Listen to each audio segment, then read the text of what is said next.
Here's everything I read in November.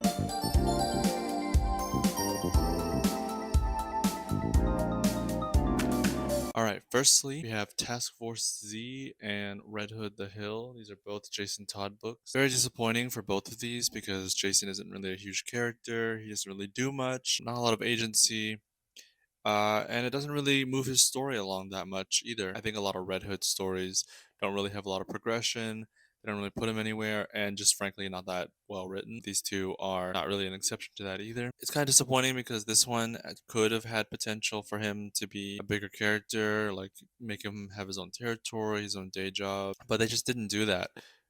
He's really barely in this. It's kind of like incredibly surprising how little he's in this one. And then for this one, they give him a team, but the team are zombies. So there's not really like cool team dynamic or anything. And we don't really see him as a leader of anything because of that. I think there's a missed opportunity to have him and Arkham Knight have some sort of rivalry, have some sort of bond, literally anything. They have like a moment maybe, but really she's a zombie for most of this. I know there is a volume 2 for Task Force Z, but I don't really know how much they could do in volume 2 to really make up for what was in volume 1. I might get volume 2 and try to read it, but I'm not really in a rush. Then we have Batman number 3. This one was exciting. I really am starting to see more of the picture that Matt Fraction is kind of developing for his Gotham, for his Batman run. At first, I didn't really see a reason for them to relaunch with a number 1, but now I'm kind of understanding it. From what I can read and infer, that it's really just a aging Gotham and aging Batman, and what is it like for all these characters, heroes and villains, to age? Like, what happens once time passes? Like, they're not invincible, they're not invulnerable, they're not immortal.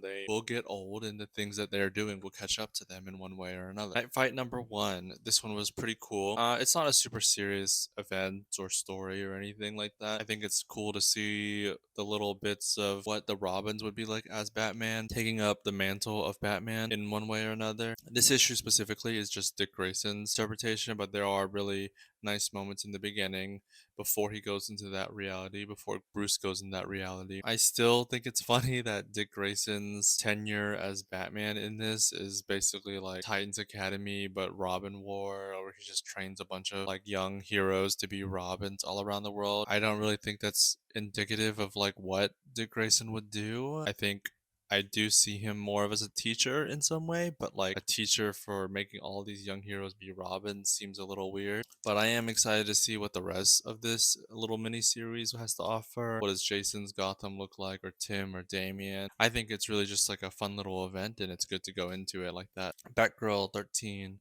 This series is kind of losing my attention. My interest in it is waning, but I see it could be promising. I just have an issue with the way there's so many characters and the way Cass is kind of like written in this series. I think there's so many times when Cass gets like paralyzed or stunned from like an emotional moment, but I really don't see Cass in that way. There are moments where Cass is really good, especially when she's reading people or interacting with people. The whole thing about taking her out of Gotham, the whole thing about having so many characters in this story, is a little bit of an issue with me. I liked the first few issues when she's still in Gotham and she's interacting with the people and stuff, but now she's like traveling around and going through like secret societies and stuff, which I don't really vibe with. Like, I don't know if it's really something I'm interested in for Cassandra Cain, but I do really like the character, so I have to keep going and hope that this arc wraps up soon because it is a pretty long arc. So I'm hopeful it's not going to be the whole series and just like arc that'll cap off sooner or later. We will have to see. Birds of Prey. This is issue 27, and it is the second to last issue. Last issue will come out pretty soon. I hope that it ends off on a strong note. This issue specifically was a lot of fun though. You get a lot of twists and turns, maybe some underwhelming reveals, and maybe some reveals that other people might have seen coming that I didn't. But all in all, I'm really enjoying the series. Always gonna keep saying it that I'm sad that it's ending, but I highly recommend this just for a fun little series about the Birds of Prey. I do think it's weird that Huntress isn't even mentioned or shown up in this. I heard it was because she was going to show up in the Red Hood series that was canceled. I don't know if that's true, but I'm pretty sure she's shown up in other books, just not in the Birds of Prey. So it's weird that this is ending and she never showed up. I do hope there's some spin-off or they bring them back in some way because I really like this team. I do think it was kind of funny that everyone on this team is basically in a different book in some way or another. Like I think Black Canary was on Justice League. I haven't been keeping up with that, but Big Barda was on New Gods. Cassandra Cain was in her own solo series. They had Barbara in the Nightwing series. I do think that was funny, but I do like the Birds of Prey team, and like that series is really good. I'm pretty new to the team, but I think this series was really really good. A reprint of Batman number 47. Forgot what year this comes out. It's in the 1940s, but I don't remember what year specifically. I have been thinking about collecting old issues like this just for fun, specifically reprints because they're much easier to get. This issue specifically is kind of cool insight to see how the stories were back then. It had a bunch of mini stories in one instead of just like a full through line. And this did show off like more an expansion of Bruce's origins, which I thought was really cool. First time they mentioned Joe Chill and they have like a confrontation about that. Just like a cool little issue from the 40s. Zatanna, it's showtime. This is a trade, but this was a really cool. I read the first issue when it did come out. I enjoyed it, and I was just kind of like, I'm gonna wait for the trade because I feel like that'd be better. And it was a good decision because the trade is really, really good, and the issues are really good, really good. I like the story a lot. I'm not really familiar with a ton of Zatanna stories besides when she shows up in other people's stories when they need like a magic person. I really like Zatanna as a character. I think her magic is super unique, and I think this book does a really good job of writing her, and at least the way that I interpret Zatanna. I think there was a really cool way she used her magic, a lot of really good art by Jamal Campbell as well, and he is the writer as well. So I definitely recommend this if you're new to Zatanna or you just really like Zatanna. Or if you see the art and you really like it, because the art is a really big part of the storytelling as well. But yeah, I really enjoyed this. Batgirls Volume 1. I did like this one generally. I think there is a good atmosphere and aesthetic to it, because I personally do like this art. I just have a weird issue with the way some of the characters were written. I guess all the characters were written because the three Batgirls, Stephanie Brown, Cassandra Cain, and Barbara Gordon, I feel like they were only like half written.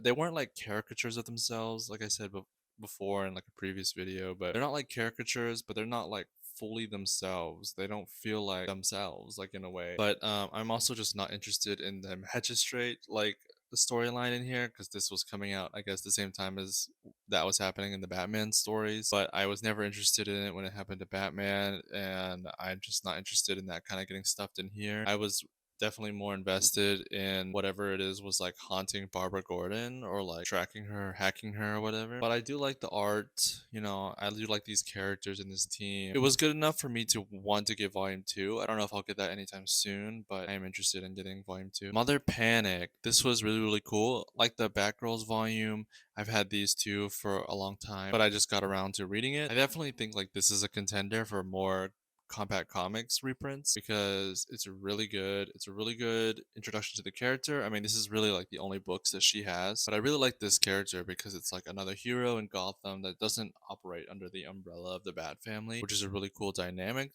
and to see. I think she does stand out on her own very well too. I think these stories are really, really good to kind of put her on her own playing field, and I really do hope she comes back in some way or another. I think it might be hard to make her come back. She doesn't exactly like isolate herself too much, but as a character, you kind of have to like really write it in a way that like she would be back another book or another team. But I think she has a lot of potential for growth and development that she could work well bouncing off other characters. So I wouldn't mind seeing her on a team of some sort either. Shang-Chi Volume 1, Brothers and Sisters. This one was pretty good. Actually, I like this a lot more than I thought I would. I really like his suit here, and the art in this book is really, really good. I actually really enjoyed this a lot more than I thought. Like, I don't know how much more to say. I know this has a lot more series, a lot more or trades in this series. I might try to get more of that because I enjoy the stories and I enjoy the characters. I do think there's a lot to like in here. And if you're new to Shang-Chi, I think this is fine to get into because you kind of get like the gist and the introduction and everything. They kind of catch you up and then tell you all the important bits. And it's actually like pretty contained, like self-contained in a really good way because I almost forgot I was reading a Marvel book until they started referencing Marvel characters. I was like really invested in like the story of the lore and whatever, and then they started talking about Marvel characters, and I was like, oh yeah, that's right, it's an expanded universe. But yeah, I definitely recommend this first volume at least, and then I will probably check out some more volumes, like the second and third and so forth. whenever I get the chance. But I did really like this one. Batman and Static Beyond. This one was okay. I think I like the atmosphere of the Beyond universe. I think as I was reading it, I kind of realized maybe this book isn't for me. Nothing wrong with it. It just didn't do anything that super stood out to me. I think it's just more of like oh, if you miss Terry McGinnis, if you miss seeing Static in that universe as an older character, or if you would like to see it, because he doesn't really show up as an older character that often, then this is for you. Like it's kind of like just a cool thing to read in Elseworlds. That's really nice. And I do like Static's design in this. He looks really cool. Like I can't deny that. And he does really cool stuff. Like right off the bat in like the beginning of the issue. I think if I think about it a little bit more, I might get the trade of this series when this series finishes. But yeah, I thought it was just kind of a nice issue, a nice story, nothing like too crazy. Maybe the crazy stuff comes out later and I'm missing out, but we'll have to see.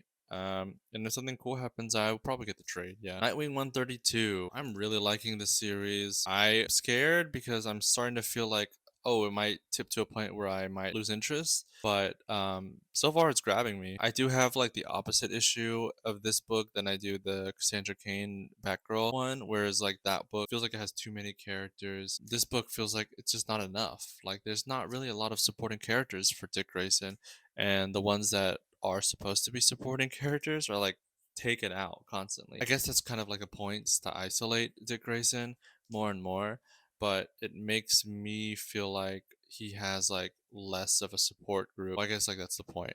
I don't know how to explain it. I guess it feels like there's just not enough characters in it. And then I feel like there's not enough of Dick Grayson doing things like maybe as a civilian or something. I know at this point he's kind of known publicly in Bloodhaven as like the rich boy philanthropist, but I do miss when he has like regular jobs. But I do like the villain of this. You know, technically it's her on the cover right here, but it's also the Cosmic Jester clown, the Zanny, I believe, is how you say it. I can't remember. I never looked up how to pronounce it, but like I think it's like the Zanny. So I'm excited about that character. That guy is really really interesting, and I hope it like pays off in a really really strong way. And Barbara Gordon is in this book a little bit. I still am not super on board with their relationship.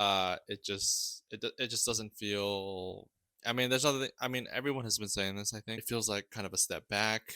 It doesn't feel like a strong development. It feels like, Barbara could be doing more. Dick Grayson should be moving on. I feel like it's pretty. I feel like it's better if he is with Starfire. It makes it a little bit more interesting. Whereas, like, when he's with Barbara, it feels like, oh, it's just like the bad people just intermingling, like it doesn't feel like they're their own person. It feels more like they're still under this umbrella. Kind of why I like Barbara as like in the Birds of Prey, as Oracle. I like Dick Grayson hanging out with the Titans. They started under the bat, but they expanded. They do more and live their lives. And we have Power Rangers Prime number 12. This is also a variant cover. I've been collecting the variant covers of the teams from the original series, the original show, I should say. So this one is Mystic Force, but they have stopped doing that, and I don't know why. I checked the previews of future issues, and they don't have the teams anymore on them, which I thought was weird. I guess it's like a good time for them to do that because I am thinking I'm gonna drop this series. We're at a stopping point, like an arc has finished, so it's not a bad stopping point for me, but the series is just not that good, quite frankly. There's too many characters, there's not enough actual like story. We're taking too long, in my opinion, to really get anywhere. I don't know anything about any of these characters, and yet we're 12 issues in and they just keep adding more characters. Certain people are supposed to be heroes, certain people are supposed to be villains, and then they do a little like, oh, who is actually the real heroes and villains, but they don't do anything. They don't actually follow through with that. So very much I'm losing interest in it. Maybe it'll pick up right after I drop it, but I'm thinking I'm just gonna get it in trades from now on if I do keep getting it. But otherwise, yeah, it's not going anywhere, which is making me sad. Batman and Deadpool. This is the second one because they did release like a first one, like I think last month. But yeah, last month I got the Peach Momoko variant with Cassandra Cain and Elektra, and then for this month, their collab this time, I got the one with Dick Grayson and Laura Kenny, which I really like. I really like this cover, and I also really like their story in it. There's not much to say about this one because it's kind of like a hodgepodge collab story. Some of them are more comedic than others. I did actually like the Batman Deadpool one. I thought it was kind of funny that it was very meta and stuff, and I like the way they're written in that book as well. I mean, it was Grant Morrison, so. But I also liked the Nightwing and Wolverine story here. I thought that one was really cute and a lot of fun. Marion Heretic. This series is pretty good. I think the first issue almost lost me, but the aesthetic and the art was just so strong that I was like, I gotta keep going. And I'm glad I did because issue two does a lot to like pick up the slack a little bit. It kind of explains things a little bit better and it showcases things a little bit better. I think I'm understanding the world a little bit more too. So I'm hopeful for this series. If issue three, which I am going to get, if that one it loses me a little bit, then I might have to drop it there and get the trade when that comes out later. But for now, it's keeping my attention, it's keeping my interest, and I do really like the aesthetic, so that's really cool as well. New Gods 12, this is the final issue in Ram V's New Gods, and I did really enjoy it. As a fan of Mr. Miracle, and as a moderate fan of Orion, I did really enjoy this. And I also just really like the New Gods in general. So it was really fun to see them come back in the limelight in their own series like this. I do wish other New Gods got the time to be spotlighted in some way or another. There definitely like all the New Gods show up, but they only got like little moments instead of bigger moments. It's sad that it's only 12 issues. I'm still not sure if there's going to be a spin-off or a continuation of some sort. I do wish there would be more. I think the New Gods are really interesting characters, so there's a lot to do with them, and I think it's kind of a waste to not have a longer series, but I know longer series are really hard to come by these days. We 3. I got this compact comics added to my compact comics collection. I do have every single compact, and I will do a little tour. It'll probably be not a super long video, but it'll be fun. But for We 3, I really enjoyed it. I thought I would read it since it was so short anyway and I had time. But yeah, I it's kind of a sad story. My cat wants to know what's going on too. It is kind of a sad story. It is only 3 issues long as well. That's why it's kind of so small. It's a shorter read as well. There's a lot of pages with no dialogue. So you just kind of digest the art and you're able to go through the story in that way. I definitely recommend it because just it's a short read so you can get through it pretty quick, but also just kind of be warned, it's about animals being used as military experiments, as like combat experiments. So take that as you will. DCKO number 2. This was pretty cool. We kind of get a little bit more of the story. I think this event is getting a little bit more hate, at least from what I'm seeing, than I thought it would. I think it's not a super serious event. I mean, it's like a tournament of heroes and villains fighting each other, with all these like crazy stuff going on. It's definitely clear, as they've said before, that Superman is the main character and it's more of a Superman event. So it is kind of clear that he would probably be winning this event. I personally don't have a problem with that. There's a lot of characters as well. So, not every character is going to get their spotlight or whatnot. But it is clear that Superman is the main character. It's clear he's going to win. There's a little bit of Lex Luthor talking to him about this because the whole tournament is about winning and being able to reshape the world and however they see fit. And Lex Luthor is kind of talking to him about like, oh yeah, you would probably just put everything back the way it is as it is now, because that's just how you are. But you do envision a like perfect world, and I know you do. And Lex even like admits it's like I actually would love to see that, but I know you just wouldn't do it. You just wouldn't pull the trigger and do it, which I thought was really interesting because maybe that's a little foreshadowing of when he does win, because Superman will probably win, but like a little foreshadowing of when he does win, he might actually change the world and reshape it and stuff instead of just putting everything the way it's supposed to. I really hope they do that. That would be very cool. I'm just interested to see like how, like what are the details of what Superman's ideal world would look like. I think that's super interesting. For some reason, people aren't catching on that that's what's going to happen and that's what's going on. I think we're all stuck in this like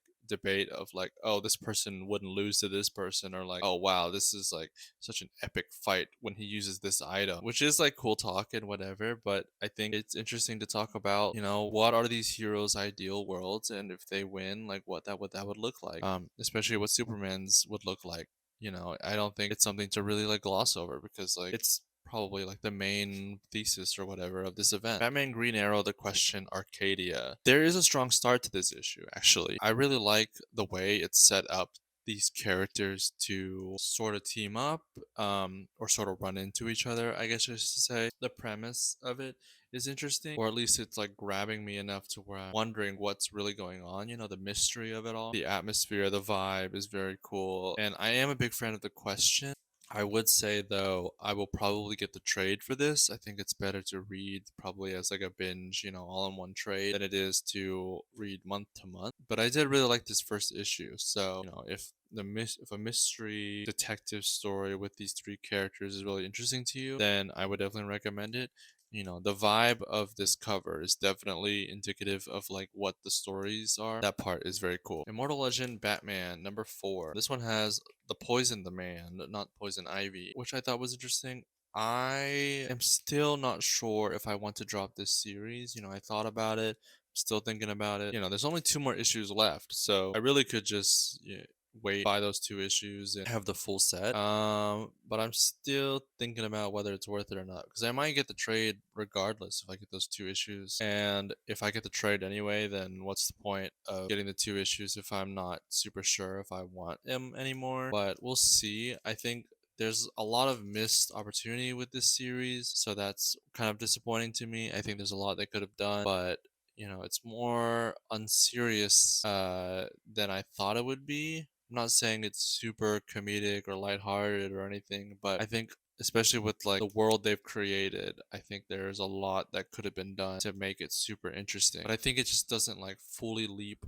that cliff. It doesn't fully get into that territory of something really, really cool sci-fi, just like baseline sci-fi, I guess. Robin and Batman, Jason Todd. I do have the first one, with the Dick Grayson storyline. This one is Jason Todd. It's only 3 issues, but I have the hardcover of it. I thought it was really cool. I thought it was a lot of fun. There's kind of the question of is Jason Todd like too far gone? Not necessarily like, oh, he killed someone, was he too far gone, but more so like, he comes from a rough place. Is he someone that can be trained to hold back? That's something that's kind of a debate in this between like Bruce and Alfred, and even another new character they introduce here. I think I like the characters in this series, in this book, the Bruce and Alfred and Jason. I think they're written pretty well. I mean, I personally don't really have any problem with it. I know this book is a little bit mixed opinion, but I think if you kind of read it all the way through, it feels better. I think some people are taking panels and pages out of context, and not reading what comes after it, but I really like this one. I like the first one with Dick Grayson. This is adding to my growing list of Jason Todd books as well, so that's a lot of fun. But yeah, I mean, I like a lot of Jason Todd as Robin, which they don't do too much. And when they do it, it's kind of a little weird. They're kind of being like, oh, he's got a dark heart or whatever, which I don't feel like is Jason. I don't feel like he's perfect either, but I think there's kind of like a thin line of how to write Jason, whether he's Robin or Red Hood, that for some reason a lot of writers just don't seem to really be able to click with. Finally, I have Transformers Volume 2. Super good. Amazing. Like I don't know how much more praise I could give this. I read the first volume and I really, really liked it. And I read the second volume and I was admittedly nervous. I was like, oh, what if I don't like this one? It just gets so much better and better every time. I'm just gonna have to get volume 3, volume 4, and so forth. I would be tempted to get like the individual issues because I know it's still coming out right now, but I'm still behind, so should probably like the volumes catch up. And I think this is probably better to read as a binge. As I was reading each issue within the trade, I was like, I could read this month to month, but the way it is in the trade, like as a collection, just flows so much better because I'm like, oh, I want to know what happens next, and it's right there on the next page. But yeah, I'm a huge Soundwave fan. Soundwave is probably my favorite, as well as Jazz. Ironically, those two are my favorite. So Jazz does have a minor part in this. He's in volume 1. He has like cool fight scenes, and then in volume 2, he goes through something a little bit rougher, but he's still doing all those music puns and stuff. And then Soundwave as well plays a huge part in the overall story. He's a really, really big character. So that was super exciting for me, and I really, really like that character. When Shockwave shows up in Volume 2, that was super exciting as well. I really like that character as well. I think it's also super interesting, a lot of the new stuff they're doing with whatever is happening to Optimus Prime. I think they do a lot of stories, especially with Alita 1 here on the cover. I think kind of her introduction and what she's doing for the story really moves it forward in like a crazy way. Like honestly, I think I am a Daniel Warren Johnson fan now after reading these 2 volumes. Like I'm gonna have to check out his big 2 books Marvel and DC. I don't actually remember what he's written. I don't know for sure, but I know he's written some good stuff. I'm also, scared to go into those though because sometimes when writers go from the big two to indie, they have a little bit more creative leeway. I know Transformers is not technically indie; it's just not big two. But I'll check out his big two, his Marvel and DC stuff, whatever that might be. Honestly, there might be some on my bookshelf right now, and I just didn't think about it. I'll see what there is and see if it's good. Because honestly, the writing in here is crazy. I haven't enjoyed a book like this in so long, or at least an ongoing series. I haven't enjoyed an ongoing series like this in so long. So this is super exciting to me. But yeah, that's everything I read in November. A pretty long list. I think I will do a next video of everything I plan to read in December. Obviously, bookshelf tour. I got the lights hanging up here. I don't know if I like it yet, the way I have it set up, but it offers some lights and maybe it'll be good. I know I need to work on getting like a better setup. Like every video I have has like something different in it setup wise. I'm working on it a little bit as much as I can, with the time and the money that I have, but we will see how much these lights last and how much I like them. I mean, they're probably gonna stay. It's just kind of the orientation of them is what I'm figuring it out. It's everything I read in this month. Let me know what you guys think. Let me know what you guys have been reading, and I'll see you.